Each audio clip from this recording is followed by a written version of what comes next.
திராவிட கொள்கை ஒரு சுருக்கமான புரிதலை முதல்ல கொடுக்கணும்னு நினைக்கிறேன். திராவிட அரசியல் என்பது ஜாதி ஒழிப்பு, சமூக நீதி, மொழி பாதுகாப்பு, மத்திய ஆட்சிக்கு எதிரான மாநில உரிமை போன்ற அடிப்படைகளை கட்டமைக்கக்கூடிய மிக உன்னதமான உயரிய கொள்கையாக தமிழர்களால் பார்க்கப்படுகிறது கடந்த கால வரலாறுகள்ல. இது வெறும் அரசியல் அல்ல, ஒரு சமூக இயக்கம். ஆனால் இன்று இந்த கொள்கை மீது இரண்டு விதமான சவால்கள் எழுகின்றன.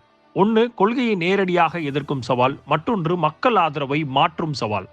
அப்போ திரு சீமான் அவர்கள் தமிழ் தேசியம் என்ற நேரடி சவாலுக்குள்ள வர்றார். சீமான் அவர்களுடைய அரசியல் என்பது வேற எந்த கட்சியுடனும் ஒப்பிட முடியாத ஒரு தனி பாதையாக தெளிவாக தமிழக அரசியலில் முன்னெடுத்திருக்கிறார். ஏன்னா திராவிட என்பது தமிழர்களின் அடையாளத்தை டைல்யூட் செய்தது அப்படிங்கிறது அவர் வைக்கக்கூடிய ஒரு பார்வையாக இருக்கிறது.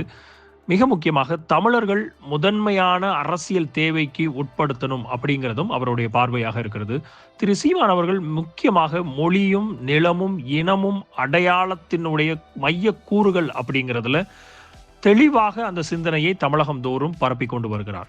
திரு சீமான் அவர்களுடைய அரசியல்ல முக்கிய அம்சங்களாக இருக்கிறது ஈழத்தமிழர் பிரச்சனை மீது ஒரு வலுவான நிலையை அவர் எடுத்திருக்கிறார். அது போக நாட்டு வளங்கள் தமிழர்களுக்கே, நீர்வழி தமிழர்களுக்கு, நில உரிமை தமிழர்களுக்கு, வேளாண்மையினுடைய பாதுகாப்பு மத்திய அரசுக்கு எந்த சம்பந்தமும் இல்லை. அது ஒட்டுமொத்தமாக தமிழர்களினுடைய தீவிரமான ஒரு பண்பாட்டு தளமாக இருக்க வேண்டும்.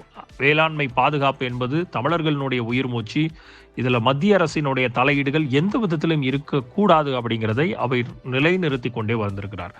அப்போ இதனால் என்ன பயன் இருக்கிறது அப்படிங்கிறத பார்த்தோம்னா, சீமான் அவர்கள் நேரடியாக திராவிட கொள்கையின் அடித்தளத்தையே கேள்வி கேட்கிறார் அப்படிங்கிறத நம்ம பார்க்கணும். இந்த ரீல்ஸினுடைய முழு வீடியோ த லீடர்ஸ் தமிழ் யூடியூப் சேனலில் கண்டுகளியுங்கள்.